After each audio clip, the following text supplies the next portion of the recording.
And I always feel like if this is able to change one person's life, it's totally worth it. I just live my life that way, that every day, in my business and with my family and even just in our community, I just lead it with the Lord, because Jesus is my Lord and Savior. And so I just think, hey, I'm going to try to do best to be Christ-like, do his works. And if there's one person that day, that week, month that transforms our life, it's totally worth it.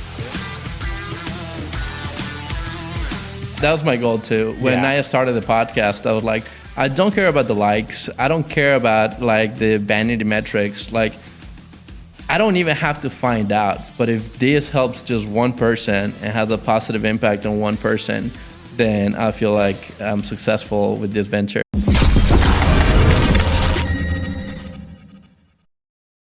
Hey, what's up, guys? Welcome back to the Abadasslife podcast. For those of you who are new to the channel, my name is Andrew Zabad. I'm your host. This podcast is all about empowering you guys at home to start crafting your own badass life, whatever that looks like to you. And we try to do that by sitting down with experts or people who are becoming experts in their field, who are going to give you tips and tricks and hacks as to how to achieve those things that you're after. Today is a great episode because with us, we have someone who is not only a great entrepreneur, but is a great family man and a faith-based person. And with us, we have Austin Carrola. Thanks for being here today, man. Thank you, Andres. Thank you for the invite, man. I was so stoked to be on here. Absolutely. No, we haven't known each other for that long, but I feel like every time we've had conversations or every time we've interacted, we just have like very similar views and similar mindsets. And, I think like you do so well in like, helping people and trying to solve their issues, solve their problems in many different aspects, not just in your career. So I definitely want to have you here and, share some of that knowledge that potentially, hundreds, thousands, or even millions of people can benefit from one day. Absolutely. I appreciate that.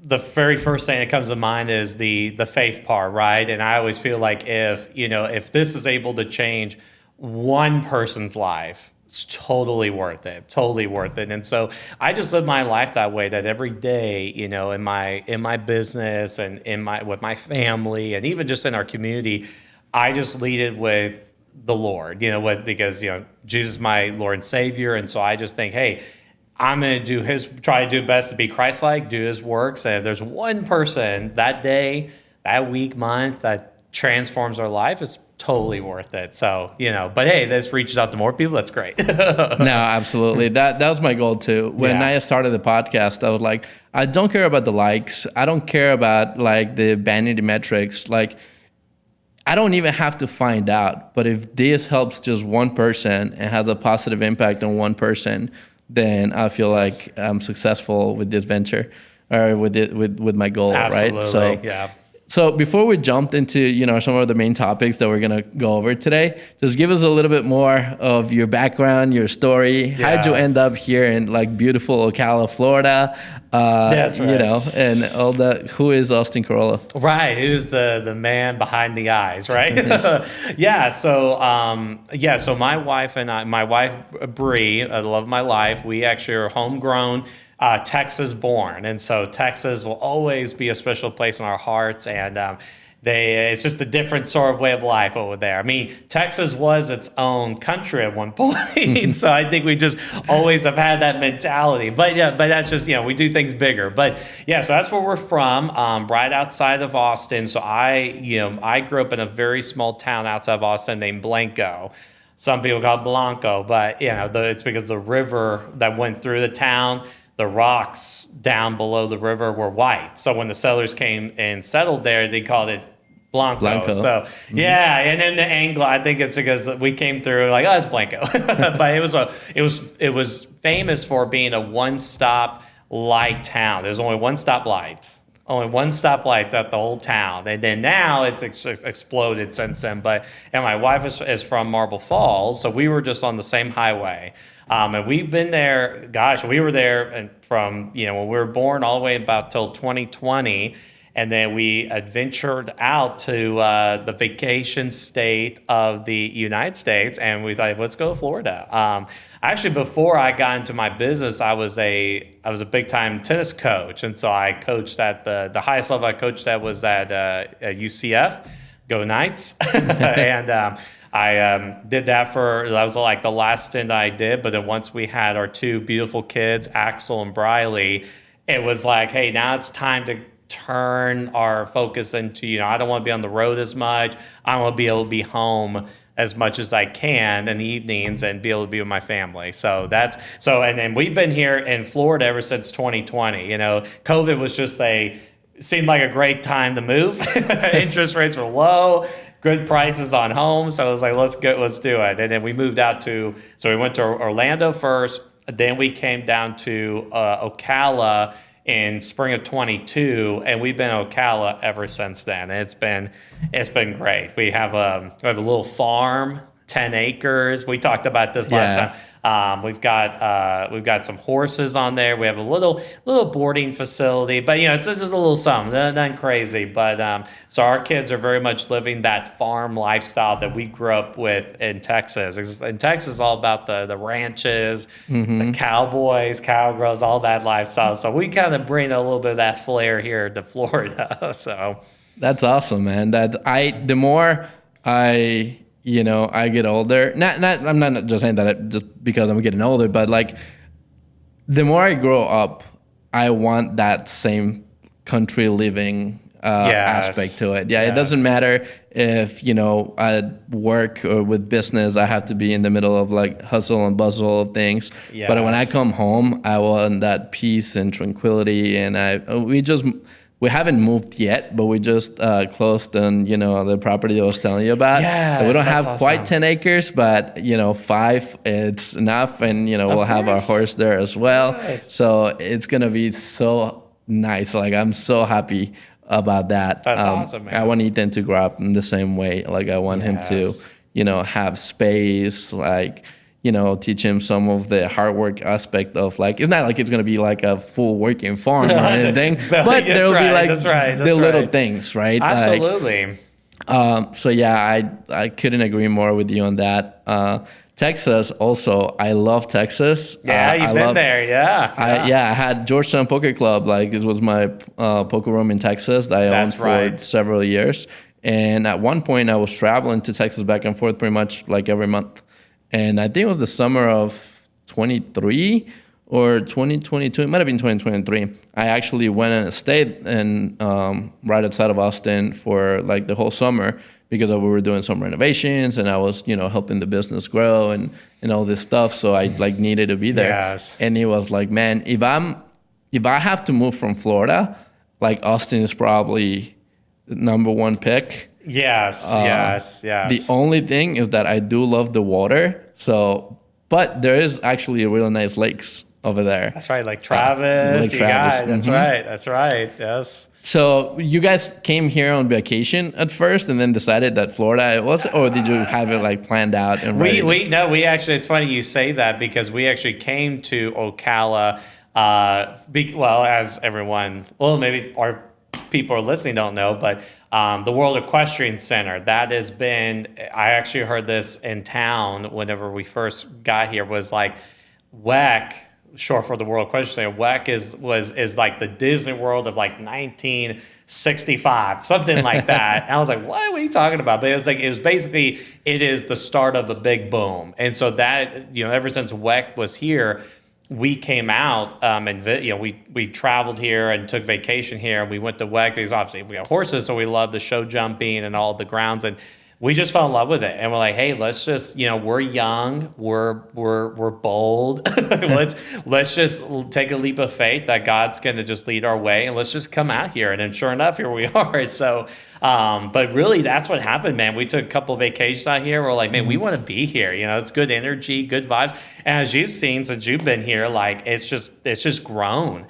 Yeah. All the construction that's around here, and just like they're building a parking garage, up super tall downtown, because of all the overflow traffic, and all these young families coming into the city. Right. They need it. Like, I can't wait to get some, like, city officials and county officials here to talk about the growth of Ocala, because here's the thing, growth and progress is great, but it has to be managed in a way that it doesn't affect the citizens of the city or of the county in such a way that it's more pain than the benefits of the growth, right? Like, I'm not opposed to growth at all, but as a city, it's like you have to manage it as a business, right? And then you have your employees, which are your city officials and the people that work for the city. And then you have your customers, which are your residents, right? Yes. And you have to do what's best for the residents, and you have to make sure that the infrastructure is there to be able to sustain all the new people that are coming in here. Right. So, and you see that a lot in the local groups, people complaining about, the traffic getting worse. I see that all the time on Facebook, all the time. Yes. And it's just well, okay, let's not just complain. Let's do something about it. Let's talk to these people. Let's see what's the thought process behind some of the things that they're doing, which I'm not saying that they're doing anything wrong. I'm just saying there are some things that sometimes we as the residents or the people who live in the town don't understand and are quick to jump to conclusions, right? So my approach is always okay, if something doesn't make sense to me, let's go find out together. Let's go figure it out. Absolutely. Right? Absolutely. Yeah. And it's crazy you say that, because I have heard, talking to I think a great resource here in town is the CEP, because and you and I are both CEP partners. That's with the Chamber of Commerce here. Just connecting with other business owners, entrepreneurs of like-minded, it's just crazy, because I've talked to some of those folks, and a few things. One, someone told me you can judge a growth of a city or a town or whatever by the number of Starbucks they put in and Chick-fil-A's. And I'm like, that's crazy, because literally in Ocala, we have been seeing more Starbucks being built, more Chick-fil-A's, right? I mean, it's crazy. We have a Chick-fil-A that's, literally just on the same college road, just one's on the other side of the highway. So it's just stuff like that. Even in near town in Bellevue, which is just south, they're building a Starbucks. So it's crazy. So I just think, and one of the magazines, Ocala, I think it was in the Ocala magazine, one of the authors published this little blimp in there of if you don't see, basically the craziness has to happen in order for the growth to happen, which comes with pain of we don't have enough infrastructures, we don't have parking lots, we don't have enough, the roads aren't wide enough, things just aren't enough. There's just not enough space, right? But that's how, business owners like you and I and others, we start doing really well, because there's just more people to, help, right? Solve problems for. So it helps the economy locally, but in the back end, it taxes, but it's little things like that hurt everyone. But if you don't have those issues and you're just staying the same, the town is slowly dying, unfortunately. And I've seen that even in Texas. I've seen where towns, they just always have stayed the same. They've never progressed, and there's no jobs, there's no job opportunities, right? So I think it's kind of like you just kind of said, it's multifaceted. It's not, I don't even think if you threw one solution its way, I don't think it'll solve everything. Yeah, there's always going to be, I'm of the philosophy that life is always going to be a trade-off of something. So you're growing, there's more people, there's more opportunity, there's, economy might be booming, there's more business. Something is going to suffer. And it's all, and that's one of the reasons why I like poker a bunch. And it's very similar to life, because in poker, it's not about the results. Or well, at least for the people that do it consistently, that it's not about the results. Right. It's about maximizing your opportunity, or your plus B spots, what you call expected value, the opportunities that you have, and minimizing your losses, because losses is part of the game, right? And it's the same thing in life, is trying to maximize the opportunity and minimize the collateral damage, or the consequence that it's going to bring. And so if you can be conscious about whatever the consequence is going to be, and optimize for not getting rid of it, because there's always going to be consequences, but just like minimizing its effect within the residents, or whatever it is that, in this case, we're talking about like the growth of the city, but just in general, like same things with business. So yeah, I mean, I think for us it's a little bit easier to kind of like go through the motions of that and dissect that and not get so like emotionally involved, because we as entrepreneurs are used to, at least like seasoned entrepreneurs are just used to like the roller coaster of what it's like to have your business. So it's not always perfect. It's not having a 9 to 5 and everything goes. It's messy, but there's beauty in the mess. So ever since I started my own financial planning practice and working with folks on that front end of things, whether it's someone who's been in business or someone who just has an idea, like I got this idea for like these funny looking shaped cakes. It's like actors or Marvel, whatever. It's anything like, I mean, that's just one little cheesy example, but it's like, hey, you know what? Just run with it. But it's going to be messy. There's going to be a lot of trial and error. And I think one thing I learned a while back, especially being an entrepreneur, is that you'll never have the perfect start, right? Like there's always something to do. There's always like a website to create, or you gotta get, the social media things up, or you gotta do, there's a gajillion things that you can do as a business owner to make your business better. But if you try to wait for all those things to line up, like I'm gonna get all these things done first, then I'll start, you'll never start. Yeah. You'll never start. And so it's better to have a messy start and just get things going and learn as you go than to prolong it. Yes, will your systems not be as good at the beginning? Probably not. But at the end of the day, if you're really passionate about it, your process will get better. But the key thing is just getting started.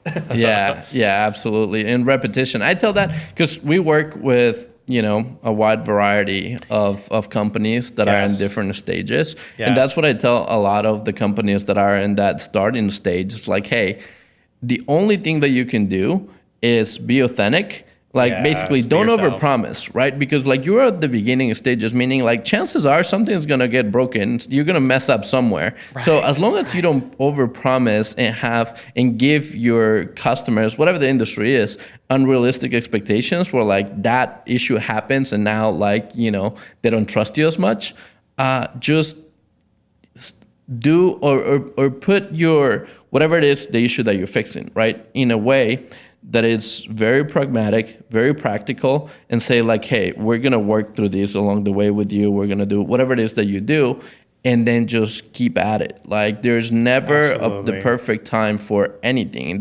This applies for entrepreneurship. This applies for parenthood. Like you're never really ready to have a kid. Oh my gosh. Amen. Amen. Yes. This applies for anything, man. So like I agree with you. I have different people in my team who are very different than me in that sense, because like this comes from a matter of personality too, I think, right? Like for me, it's like I want to go really fast, and it doesn't matter how many times I fall in the process. Like I just get back up and keep going. That's right. But you're learning in every one of those. Like I've had different businesses that have fallen on my face so bad. Right. And I learned from that. There's like that other approach where you can have like a real slow start. You may not fall as many times because if you're very methodical and it's well thought out. Yes. But then again, the argument on that is that if you never go through the challenges or you even minimize the challenges, sometimes you're not going to know how to overcome that if that arises at any point. If you rush to the challenges and embrace them, you'll go through them. Eventually, you'll learn. That's right. And if you get burned, you saying all that remind me of just something really cheesy. But like, if you get burned doing all that, that's just a part of it. And so my wife, she's obviously love my life, but she's my best friend and just such a great. We just match each other in terms of like she complements things that maybe I struggle in, and then vice versa. And so I'm of the mentality of I'm the guy who, when you, and in terms of business, right? I'm the guy that when you drive up to a theme park, let's call it Universal, Disney World, right? I'm like, let's just go. Let's just get in there, have fun. Like, don't even worry about a thing. She is of the mindset, which just hear me out. She is the mindset of, wait a minute, do we have first, do we have the kids? do we have the backpacks? We need to put sunscreen on everyone. We need to make sure that we got snacks and we got diapers, and we make sure we are good, right? Like, make sure we got, and I'm like, oh, okay, all right, we go. But it's funny, like, you need, yes, we're gonna get in there and go, but like, and as you go along, you'll understand that, like, organization does matter, and things, and being methodical, like you said, and having a plan is ultimately going to help you in the long run. But in the short term, it's like, you just got to show up. You just got to get there, and, like, even though you want to just go, and sometimes we've been in that situation. I'm like, maybe let's just go, let's just get in there, and we get sunburned. It's like, so now we're dealing with the consequences, but we just learn from it, So cheesy way to relate that to business, but I feel like it's very similar. No, I think it's a great analogy. And I think, like, the main thing is just, like, you're naturally going to either lean to the A side or the B side, whichever one. I'm not saying that one is better than the other, right? But like, it's just all about personality, right? And so, like, there are some people that are going to lean to okay, let's take our time. Let's be very methodical about this. Let's put all the pieces of the puzzle together, and then we'll go really slow, but we'll get there. And there are the people that, let's just do it, like, fail, do it again, and whatever, right? I think the key is, like, just embracing whichever side your personality aligns better with, and then not being so radical in the sense that, yes, you could want to go really fast, and, like, you can still do that, but, like, hey, adapt the good things of the organization side of things, of the methodical aspect, to slow you down a little bit. You can still go, like, as fast as, maybe just as slightly slower. It is gonna, like, if you have a mix of it and you are just self-aware, because that's exactly what I do. It's like, I realize sometimes that I try to go too fast, and then I'm like, okay, let me slow myself down for a bit. I'll go talk to the people on my team that are, like, the ones that counter the speed that I want to go in, and it's like, okay, you guys are right. Let's do that.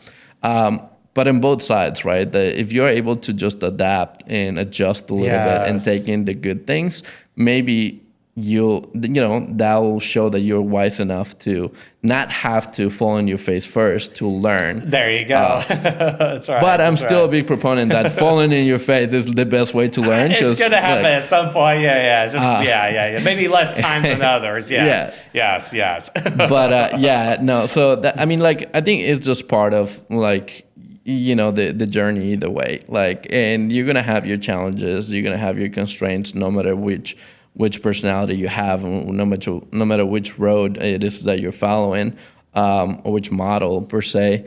But so I think, like, one key part of business ownership and entrepreneurship is something that you solve for them, and something that you like specialize in, which is, like, the financial aspect of it, right? I know that even at the point where I am right now, I've butchered that part so many times.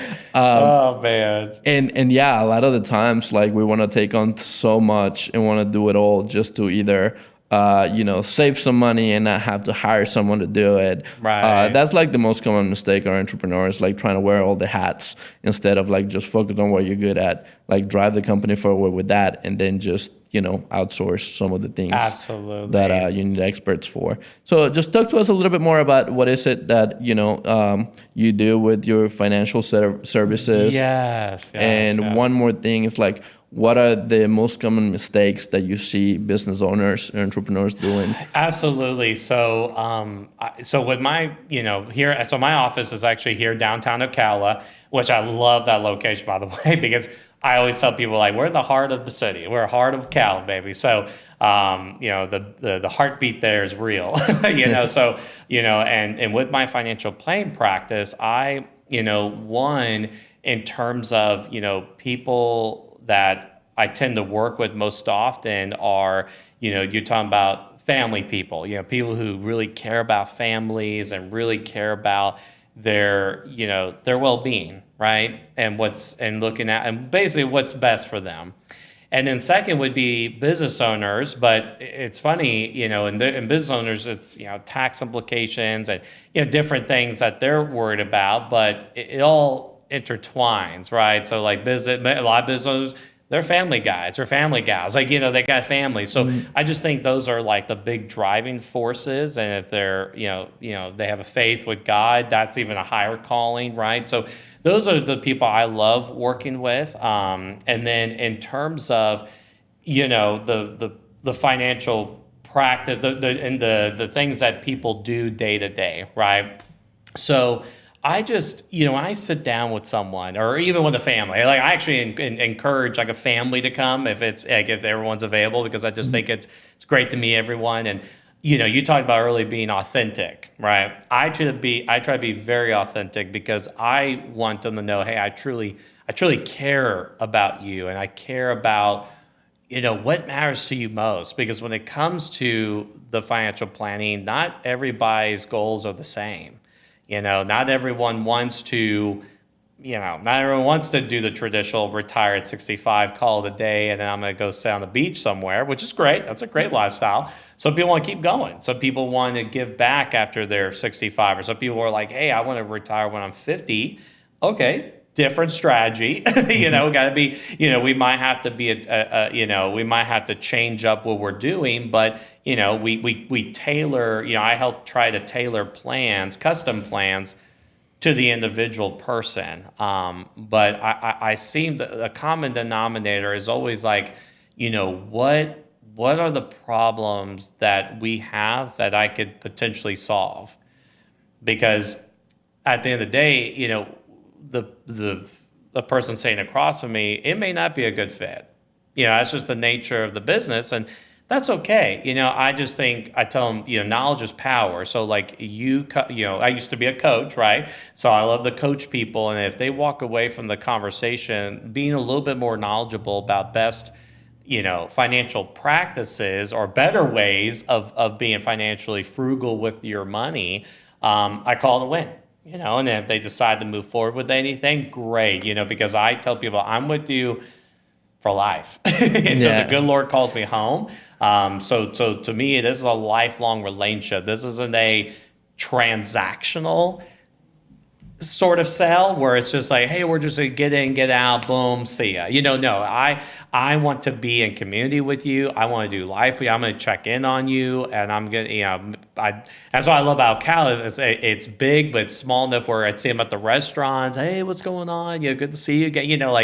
It just becomes bigger than that, right? It becomes about the community and us helping each other out. So I just want to play my part into, contributing right to a community, right? Because I think as entrepreneurs, we're all trying to contribute some way, right? Not in a negative way, but we're trying to contribute, to the better cause, right? To a higher calling. And so I think that's what my motivations are is, just trying to, be the person behind the scenes that supports so that someone can thrive in their business. So when they are successful, I feel like I did my part to make sure they feel like, I've got peace of mind. I feel like I'm thriving. I feel like things are just going amazing, you know? So absolutely. Yeah, it's a win-win for both sides, right? It really is. I think we are very similar in that sense because even with my company, with Media Minds, I don't necessarily enjoy working with huge companies. And there's a lot of agencies out there that's all they work with because obviously they have higher budgets, right? But for me, it's like I don't necessarily like their compliance or the compliance you have to go through with like bigger corporations. And then also, it's all a lot more transactional. And there is like, you don't necessarily see the impact as clear as to where our bread and butter, we work with a lot of small businesses, a lot of like just mid-market businesses that are, family owned or that, we still work directly with the founder, which you don't really get in, like big corporations. And like with a lot of these small businesses and even mid-market businesses, you're still, if you're doing your job correctly, you're able to see the impact that you have on them. You're able to see the company growing. You're able to see like the direct results from what is it that you're doing to help them, and that is like the most rewarding part for me. Like I never had, if you would have asked me 6 years ago that I was going to have a marketing agency and I was going to help other businesses like grow their business, I was like, you're crazy. I have a handful with just my business. I'm just going to grow my own business. But the light bulb moment for me was when I got tired of dealing with other agencies. I got tired of dealing with like freelancers, and I decided to just start building my own in-house marketing team. And then that worked so well that, helped my business get to the point where I was like very happy and content with it. And then I would like just happen naturally, like, right, some people in my circle and my network started asking me, and it's like, hey, what are you doing? You're doing really well. And can you do that for us?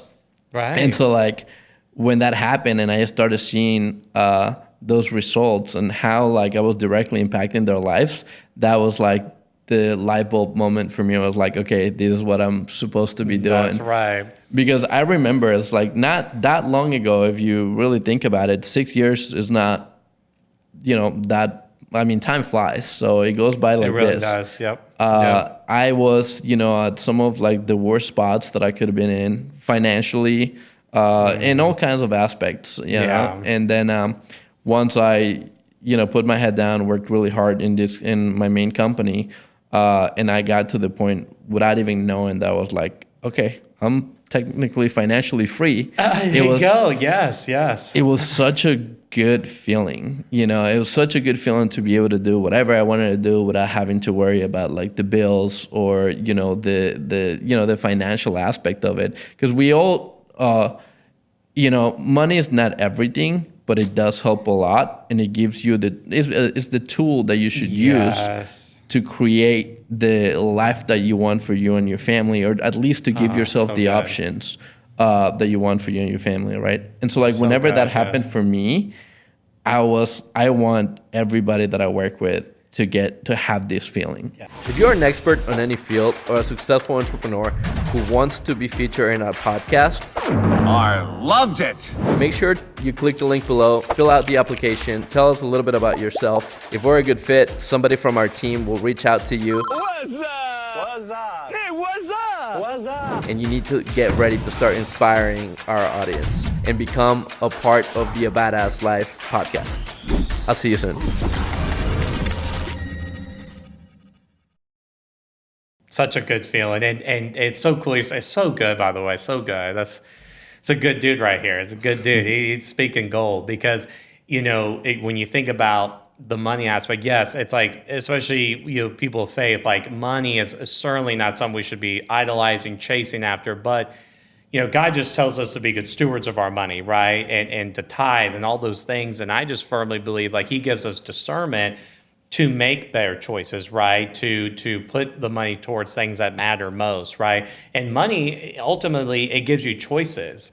It gives you options, right? The little money you have very limited options, right? But the more you have, now you've got some options that you can how you're going to exercise it. But is it going to be to amplify those around you, or is it just for selfish needs, whatever it might be? But I think, and really when it comes to financial freedom, it's like at the end of the day, I just believe in like being big givers of your money. And so what we got to do in order to do that is like, even if you start small, I think God pays that back tenfold. So even if you only had $100 in your name, like that's a very extreme example, but if you're saying, hey, I'm willing to give whatever I have, and I just believe that the good Lord's going to take care of me and my family, whatever, that's powerful, right? But and going back to the other point you made about like when does it all start sort of thing? I mean, when I first was getting into the financial realm, like, when I was growing up, I didn't know anything about money. Like my dad was and bless his heart, rest his soul, but he was an old school kind of guy where it was like kept the money. I could say kept that sort of conversations close to the vest. kept the money conversations close to the vest, where it's like we never talked about it. It was just kind of like, hey, we're tight, right? We can't do X, Y, and Z, but we have enough to kind of do a little bit of this. So I knew like we didn't have a lot of money, and I knew we weren't like poor because we had a nice home, and we lived on a little farm there in Texas and everything. But I just knew it was tight. Like I knew we couldn't just do whatever, So I think though, what I tell parents now, especially with little bitty kids, or they're thinking about having kids, and even business owners, it's like, start with the basics of like having these open conversations, right? Being open about like what the situation is. And that's why whenever I talk to people, it's very intimate, because it is kind of hard sometimes to let's just talk about all the debt I have and all the struggles I have with it. It's funny now, today's generation, this isn't everyone, but a lot of 20-year-olds and even 30-year-olds, they're like super open about it. But like the 40s, 50s, 60s, it's kind of like,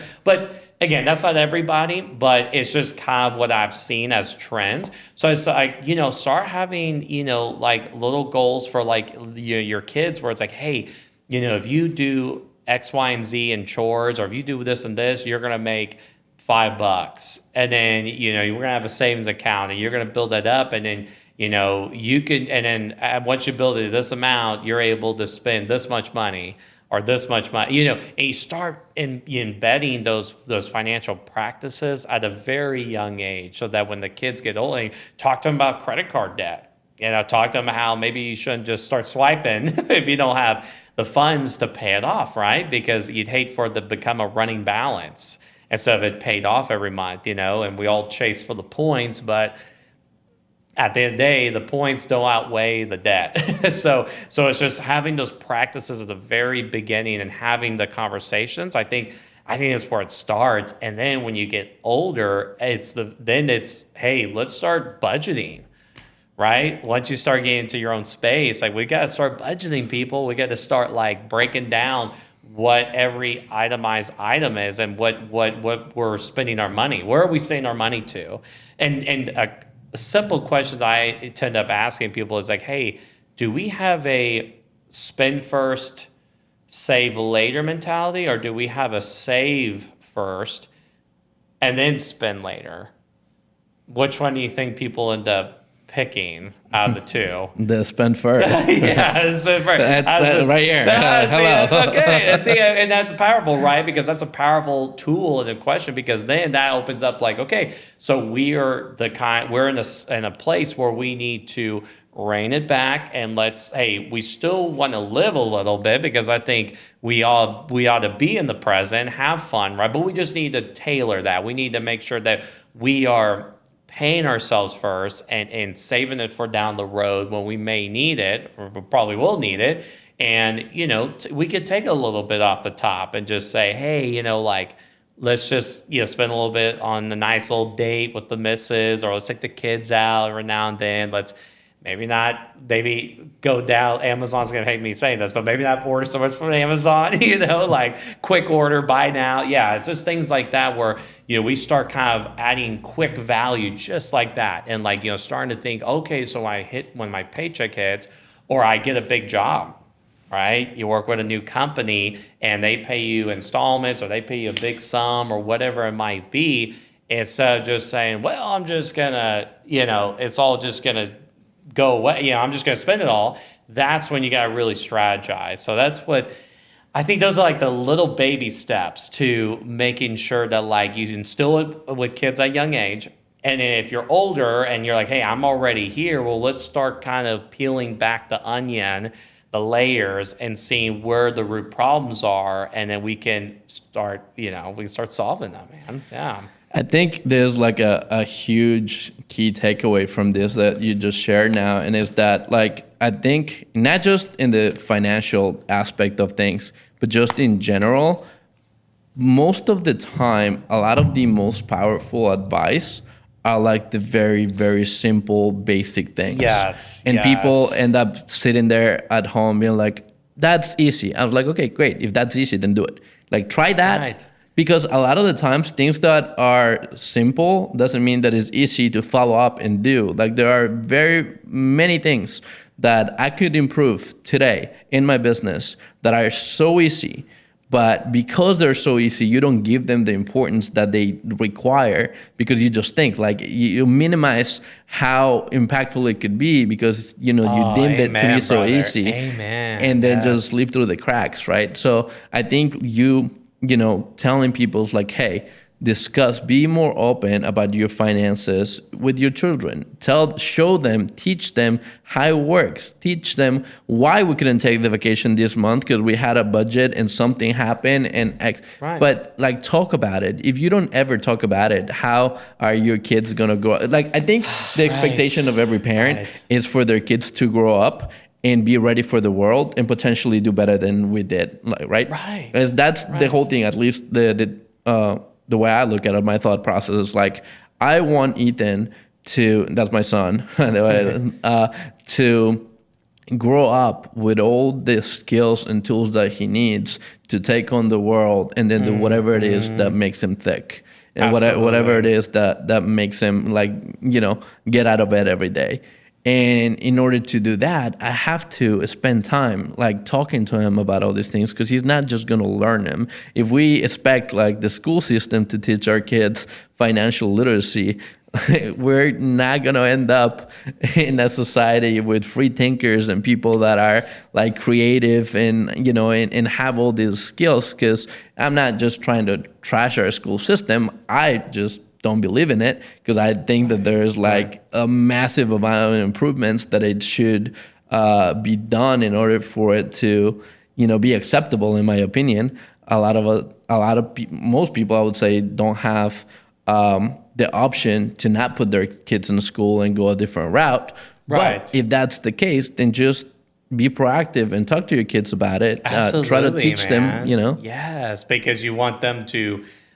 You want them to be better off than what you were, or Correct. how you were. You might even if you were in a great spot, you want to make sure. Hey, I want them to make sure that they're in a good spot and be even better than I was. And it applies for every stage, right? Whether it's a business or family or anything. Because like you said, you could already be, let's say that you're in your 40s and you have a business, but you're still not applying some of these basic things. Right? It's or huge. If you don't want to do it yourself, you still don't want to spend the extra money to hire somebody. Like, I mean, I have like countless horror stories in my own business that the financial aspect of it, sometimes when we focus on our craft and we are trying to grow a business, we just have, at least me, I have like tunnel vision as to what is it that I'm trying to do. And when I was trying to build my first business, which was the affiliate marketing stuff, I think it was probably about 8 months that I had no idea how much money we were making. Good or bad. Like I had I was coming out of like that dark place that I was at financially, emotionally, in every aspect that I just had tunnel vision into growing the business. And then like, I think it was close to like a year after I actually went in and spent like a couple of days going through the books and I was like, okay, we're good now. Yeah, like, right. Everything's okay. great. That's right. Oh, and I had a friend of mine that is an accountant. He's not like an actual accountant, but like career, but he had taken accounting in college, and he had like his own systems that he used for his businesses. Sure. And so like he helped me.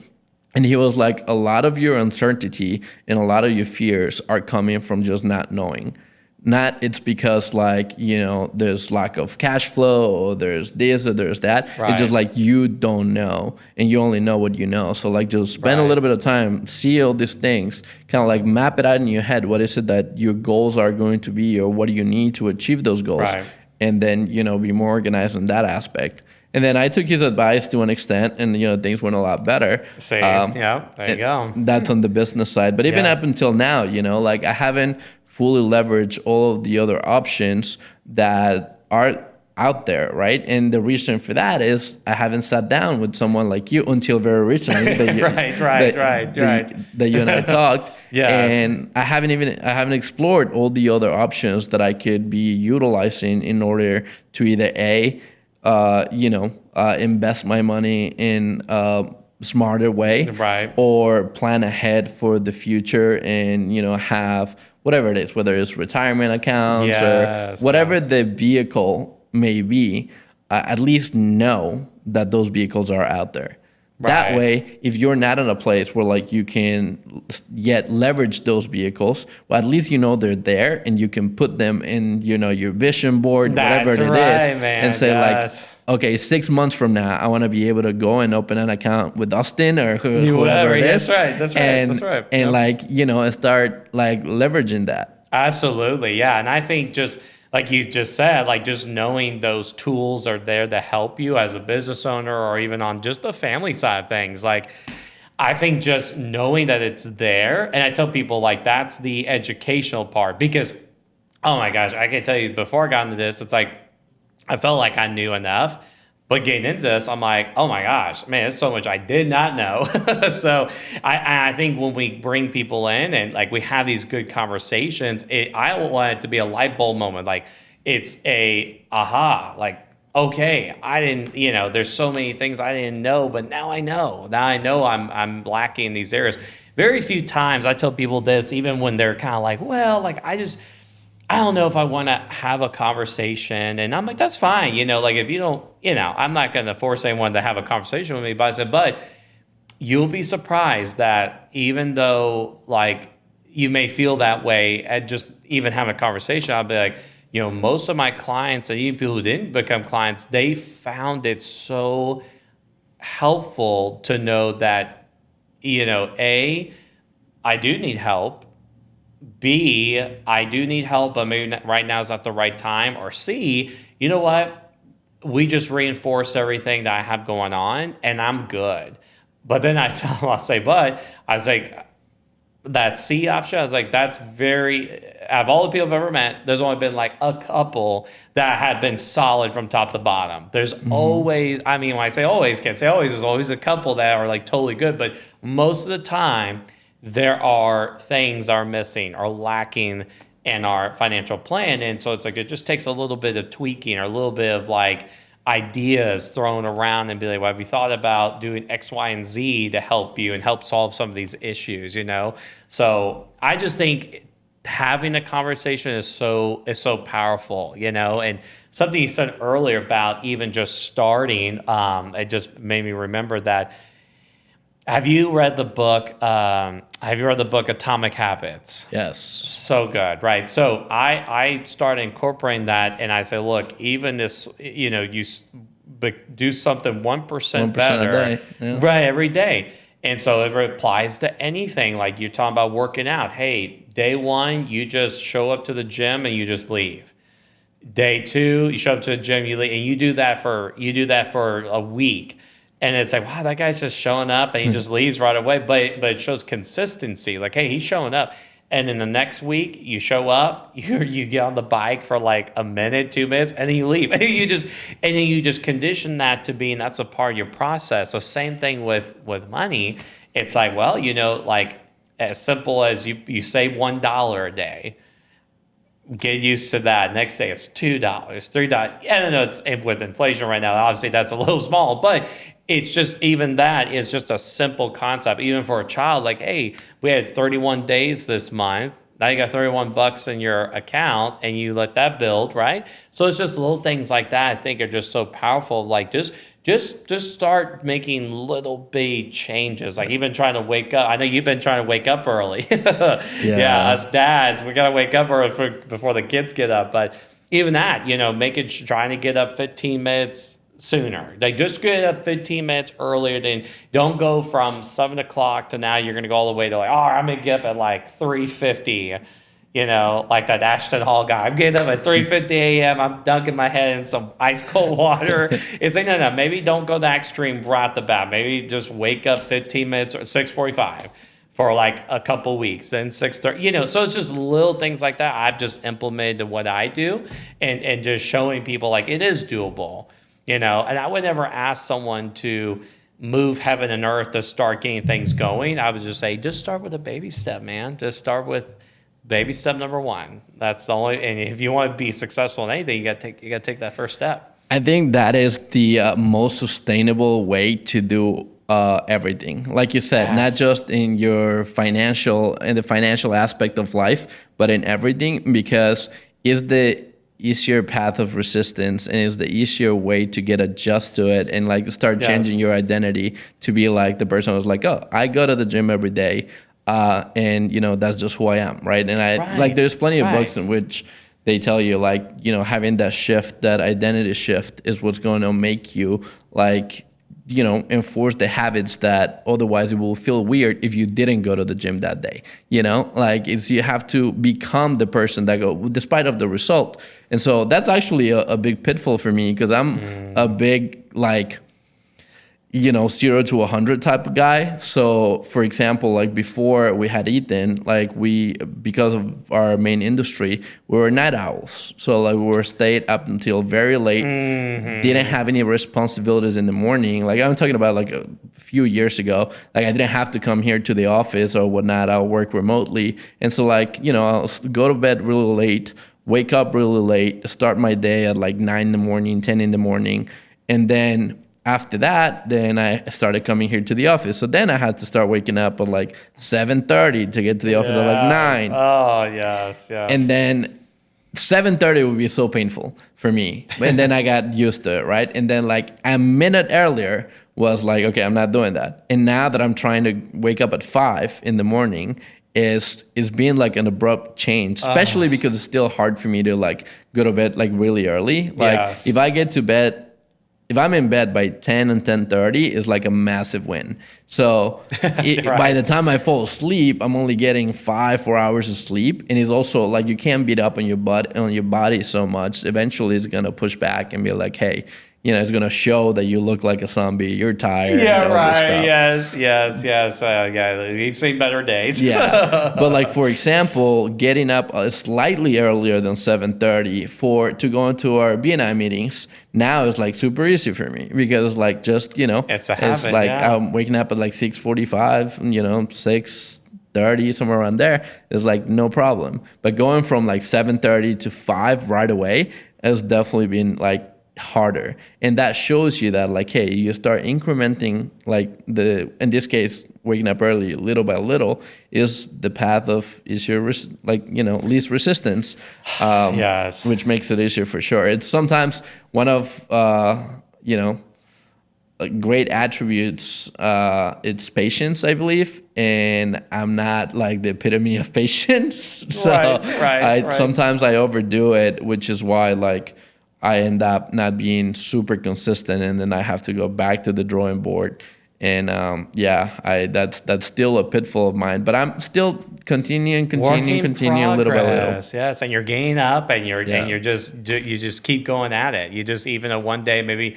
And I've had those days where it's like I'm supposed to get up at 4:30, but then I don't get up until 5:15. It's like, you know what? I still got up. I still got my workout in. I, read my Bible, and I'm making breakfast for the family. I'm out the door by 6:50, 7 o'clock, right? So, but there might be a day where it's like, oh, I didn't wake up until 5:45. That's not ideal. But it's just the act of trying to show up. Yeah. Just showing up is what is so important in all this, And I think we had touched on this when we were just off air, that anything we do that's worth doing, like anything, because all of us, I think, on a very, on a deep core, we want to better ourselves, better our lives, the American dream. Like everyone's got a different thought process of what does that look like, right? But in order to achieve those things, it doesn't come easy, right? Whether it's being financial freedom, being healthier, fitter, having a successful business, having a healthy, loving family, home life, whatever, great relationships with community. It takes effort. It takes energy, right? So it's something we had talked about where it's like, happy people who are just going up, who are just going and they're just happy. Happy people do hard things, right? Actually, it's not a podcast, so I can't take full credit for it, but happy people do hard things, right? And sad people tend to do things that are just easy, like just, not going to do anything, just going to cruise control, not be ambitious. And, when you see the results that you get, that's a true reflection of what you've been doing versus if you're going right. And people and I've seen you do this too, Andres, where it's like, it seems like to me and I've tried to mirror this, where it's like you're going as hard as you can, right? 100%, but you're going even 20% faster than the average person. You're just like, oh, I gotta do this, I gotta do that, I gotta do this, I gotta do that.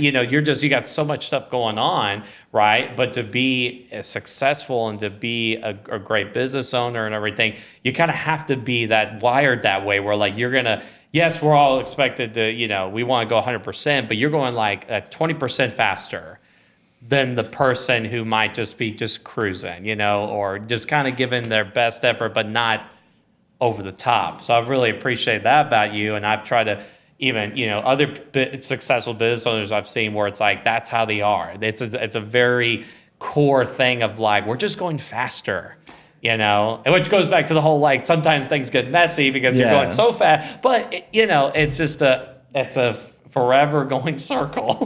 Things break for sure, when you try to, go fast. But here's the thing, it's the way I look at it, the way I try to approach, what I do just in general, is that what is the alternative, right? For example, I'm a very ambitious person. There's no secret. There's so many things that I want to do, so many different projects. Yes. And therefore, that requires me to do so much more as if someone that maybe doesn't have all that ambition. And again, there's nothing wrong with not having, there's levels, and everyone should be just true to themselves. I think one really bad thing that is happening right now is that, we have social media. And so people see a lot of these high achievers or a lot of these people that are at the top of their game, and they're like, oh, I want to be like them. Right. And it's if you only had a day, a week, or hell, even a day, and going to see what their day looks like, you might not want to be like them. right. Actually, I take it back. I love this. Keep doing what I'm doing. Yeah. So you have to be able to say to yourself, okay, it's I want it bad enough that having that day is not gonna faze me, and I know that it's working towards the goal that I have. Because I heard this in a podcast too with Gary Vee, and he says it it's so perfectly well said. It's he has friends that are billionaires and are miserable, right? Yes. And then he has friends that make $40,000 a year, can barely put a scrap of vacation together with their family, but they're so happy because they have enough time to be their kid's soccer coach. Right. They have enough time to go to their kids' football games every week. They're able to spend a lot of the time with their spouse. Absolutely. So everything is just a trade-off, and I think the key of enjoying your everyday is just making sure that you're true to yourself of what is the trade-off that you're okay making, right? Yes. Because if you just make the trade based on whatever you see other people do, and it's not your real goal, it's not your true purpose, that's when you're going to end up being miserable. That's when you're going to be why am I doing this? Why am I staying at the office until 10 p.m. at night or midnight or whatever it is? Why am I waking up at 5:30 in the morning? Why, whatever, right? What is that thing that you're doing that going the extra mile? And so just to kind of wrap it up, it's basically your purpose, right? It's yes, that's what I was gonna say. Finding your true purpose for yourself without letting your mom, your dad, society, anybody tell you what is that one thing that makes you tick and what is that one reason that gets you up in the morning. Then that, brother. In my opinion, is the key to finding the joy, right? Absolutely, yeah. Why? The big question is why do you do what you do? Why do it? Why have depending on what you're doing, why have a startup business? It's gonna be hard. So why are you doing it? Well, it's because it's passion. I want to give back to the community. I want to help people. I want to, support my family in ways that I couldn't do before. That's great. So that what's the driving force, right? Or even if you are 9 to 5, it's a great job. I love my job. I love working for this corporation or for this boss. It's a family atmosphere or whatever it might be. It's just make sure like you just hit on is knowing what your why is. Yeah. Why are you doing what you're doing? And as long as it aligns with what matters to you most, then I think you're going to be okay, But as soon as like you feel like you're kind of going through the motions and you're just showing up and it's time to, and if you're miserable, it's time to think about making a change. Yeah, I think like nowadays, which is a good and a bad thing. I think like there's so much information out there, right? Like it's never been easier to acquire skills and get better at whatever it is that you're doing. But it's also never been easier to get distracted. And so like there's a lot of people that they're leaving their jobs to start businesses that don't necessarily have to become entrepreneurs. They're just doing it because of, it looked cool on YouTube or I heard it on this podcast. That's right. And like sometimes like you don't have to be the entrepreneur. You can be the A player that it's supporting whatever the entrepreneur that has his own company. And you're one of the key team members that is driving that dream forward, right? It is not about owning or just being at the top of the whatever organization is. It's just about being a person of value that it's, adding value to whatever it is in the workforce is adding value to the company that you're working for, adding value to the small family business that you decided to go and work for. Right. Like, working on yourself to get those skills that are going to make you valuable anywhere should be like the very first thing anybody does before even starting a business. Now, obviously there's levels to this because you can start a business without having any skills. If you have the capital and have the skill, actually, you have to have the skill to get the right talent and the right people. That's right. Then there's still skill, right? So I guess like I missaid that, but without having the craft, the skills per se, right? There you go, exactly. The trade or whatever it is. Absolutely. You gotta have I call it the A team. You gotta surround yourself by people who are gonna help you by you helping them, right? It's the A team, right? It's supporting your business or what your dreams are like that, because essentially whoever you're with, you're going to go really far with, right? It's instead of just, yes, at first maybe you go by yourself, but you want, like you say, you want to build a team that's going to help, support your goals and what you're trying to do. So, these are, man, I tell you what, these are the kinds of folks that you and I, we love talking to every day. Yeah, absolutely. Yes, absolutely. Yep. Let me ask you this. Normally with all the guests that I have here in the podcast, I ask them to think of a quote that is their favorite quote, like towards the end of the episode. Man, put me on the spot. So think of that for a little bit. And before we go into that, I want to ask you something else. And it's like, what is, if you can, I don't want to put you on the spot here, but like, what is the main, if you had 30 seconds to give advice to maybe a young entrepreneur that has a family, that is starting, is taking the leap to entrepreneurship and has no idea what to do first for, his financial journey, what would you say? I would say in that 30 seconds, I would say, give it everything you got. Right? Bet on yourself. If you're going to take that leap, like I did, I took that leap from a nice job to like, you got to go at 100%, 120% we talked about earlier, and just be crazy about, right? And making sure that, you carve out those times that you need to with your family.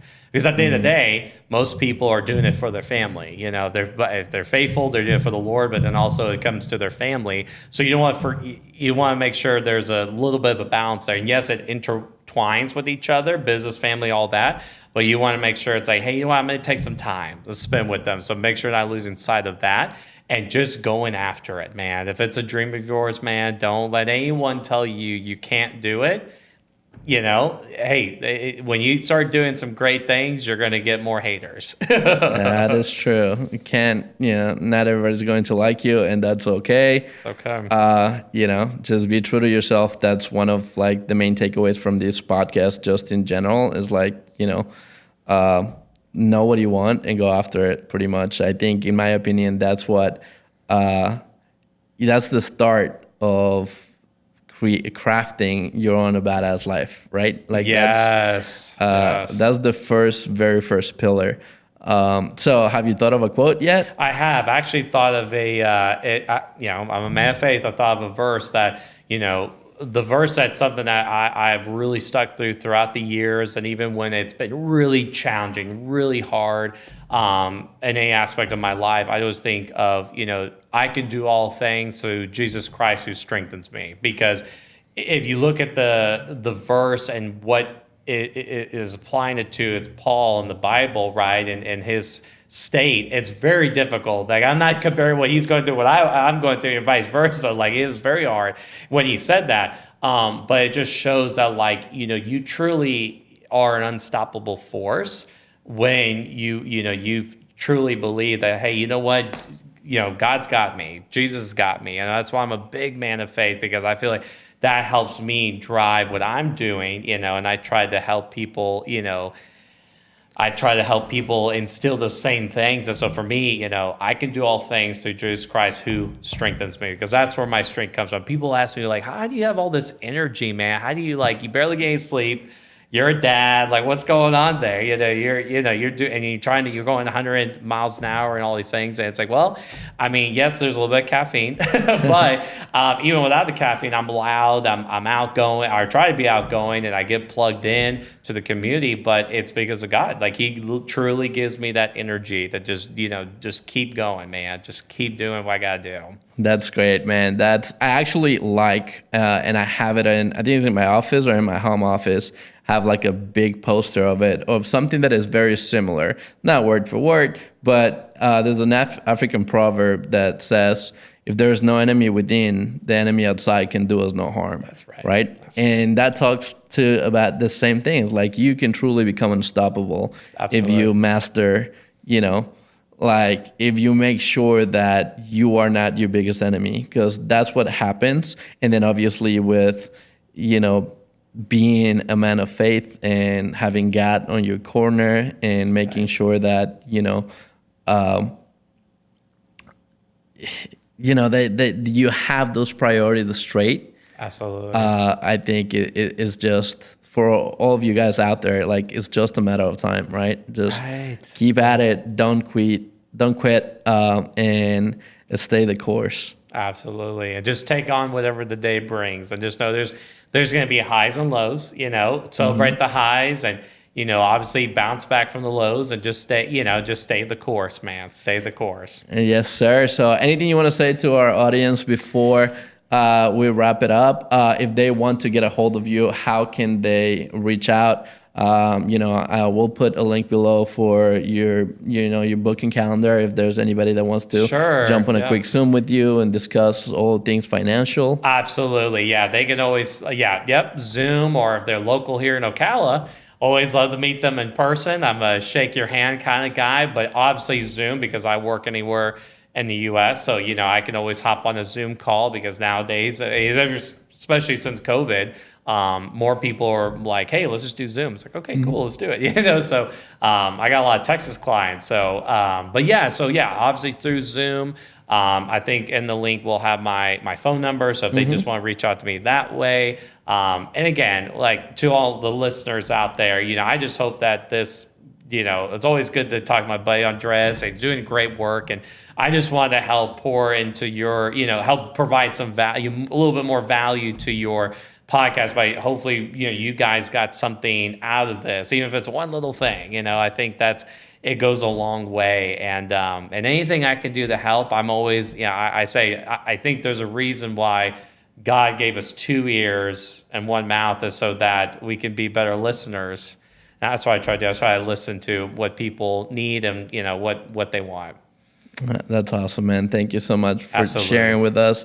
Thank you so much for taking the time and coming up here and sitting with me for, I think, a little bit over an hour now. Nice. So, yeah, all your information will be in the description below. For all you guys out there that just want to start diving in a little deeper in your finances and maybe seek out help from someone that, you know, has all the tools and can give you all the resources to start leveraging, you know, said things, just go ahead, click the link below, find them in the description of this video. And until then, guys, I'll see you next time. Continue crafting your own badass life.